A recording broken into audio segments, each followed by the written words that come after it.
হজ্জে কিরান আদায়কারী ব্যক্তি যখন হজ্জে যাবে তখন প্রথমত সে মিকাতের স্থানে চলে যাবে।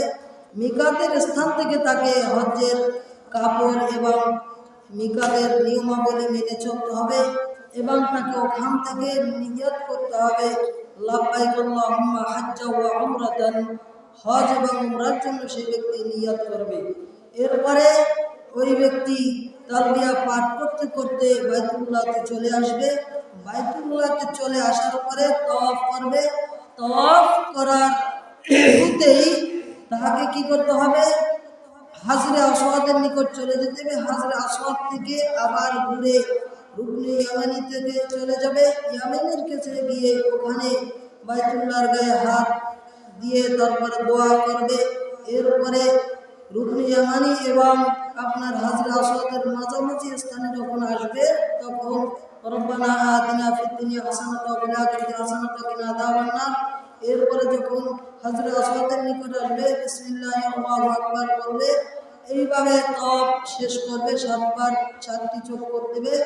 এরপরে চক্কর শেষ হলে সে মাকাম ইব্রাহিমের কাছে গিয়ে 2 রাকাত নামাজ আদায় করবে। যদি সেখানে সম্ভব না হয় অন্য জায়গায় সালাত আদায় করবে 2 রাকাত।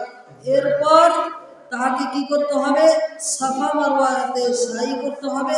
সাফা মারওয়াতে সাই করার সময় বাইতুল্লাহর দিকে ফিরে তাকে দোয়া করতে হবে লা ইলাহা ইল্লাল্লাহু ওয়াহদাহু লা শারীকা লাহু লাহুল মুলকু ওয়া লাহুল হামদু ওয়া হুয়া আলা কুল্লি শাইইন কাদির। এইভাবে দোয়া পাঠ করবে। দোয়া করার পরে তাকে সাফা মারওয়া সাই করা শেষ করে তাকে মাথা মুন্ডন করতে নিতে হবে। মাথার চুল ছোট করতে হবে। মাথার চুল ছোট করলেই তার ওনার কাজ কমপ্লিট হয়ে যাবে।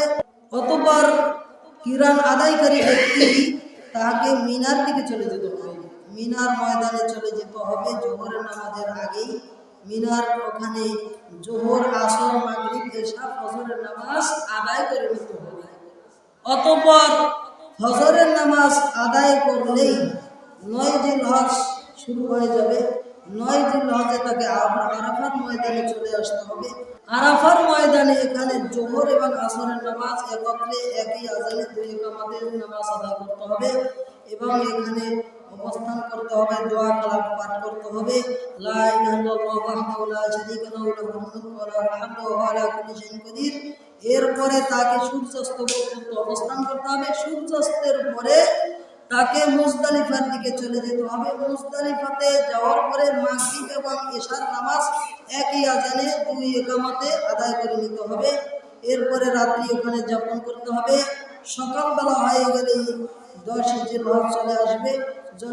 10 জিলহজে ফজরের নামাজ আদায় করার পরে দোয়া কালাম করবে, উম্মার জন্য দোয়া করবে, আল্লাহর কাছে দোয়া চাইবে। অতঃপর ওইখান থেকে 10 জিলহজে মিনার ময়দানের দিকে চলে যেতে হবে। মিনার ময়দানের দিকে চলে যাওয়ার পরে জামরাতুল আকাবা, বড় জামরাত যেখানে, ওইখানে গিয়ে তাকে 7টি পাথর নিক্ষেপ করতে হবে। প্রত্যেক পাথর নিক্ষেপের সময় তাকে আল্লাহু আকবার বলে পাথর নিক্ষেপ করতে হবে। এর পূর্ব পর্যন্ত তাকে তালবিয়াতে মগ্ন থাকতে হবে। বেশি বেশি তালবিয়া পাঠ করতে হবে, দোয়া কালাম জিকির আজকারে মশগুল থাকতে হবে। এর কঙ্কর নিক্ষেপ করা শেষ হলে তাকে তালবিয়া পাঠ করা বন্ধ করতে হবে। অতঃপর তাকে কোরবানি করতে হবে। কোরবানি হচ্ছে কিরান আদায়কারী এবং হজ্জের তামাত্তু আদায়কারী ব্যক্তির জন্য কোরবানি। অতঃপর ওই ব্যক্তি কি করবে? মাথা মুন্ডন করবে।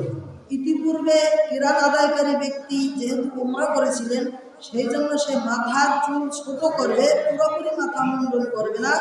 যখন দ্বিতীয়বার আবার এইখানে মাথা মুন্ডন করবে, মাথার চুল ছোট করবে, এখানে পুরোপুরি মাথা ছোট করে নিতে হবে। কারণ হজ্জে কিরান আদায়কারী ব্যক্তি প্রথম চুল ছোট করছে আর হজ্জের তামাত্তু আদায়কারী একইভাবে আদায় করবে। এরপরে তাকে তওয়াফ ইফাদা আদায় করে নিতে হবে। তওয়াফ করার পরে তাকে সাফা মারওয়া সাই করতে হবে। সাফা মারওয়া সাই করার পরে সন্ধ্যাবেলায় তাকে মিনার ময়দানে চলে যেতে হবে। মিনার ময়দানে চলে যাওয়ার পর ওখানে অবস্থান করতে হবে। অবস্থান করার পরে তাকে একবারে 11ই 12-13 দিন হজ ওখানে অবস্থান করতে হবে। প্রতিদিনই ছোট জামরা, মধ্যবর্তী জামরা, বড় জামরা, এই 3টি জামরাতে 7টি করে 21টি কঙ্কর নিক্ষেপ করতে হবে। 21টি কঙ্কর প্রত্যেক দিন নিক্ষেপ করতে হবে। মোট 70টি কঙ্কর নিক্ষেপ করা হবে।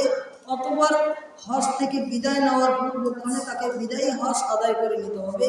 এইভাবে যদি কোনো ব্যক্তি হজ আদায় করে, আল্লাহ সুবহানাহু ওয়া তাআলা চাইলে তার হজ কবুল করে নেবেন ইনশাআল্লাহ।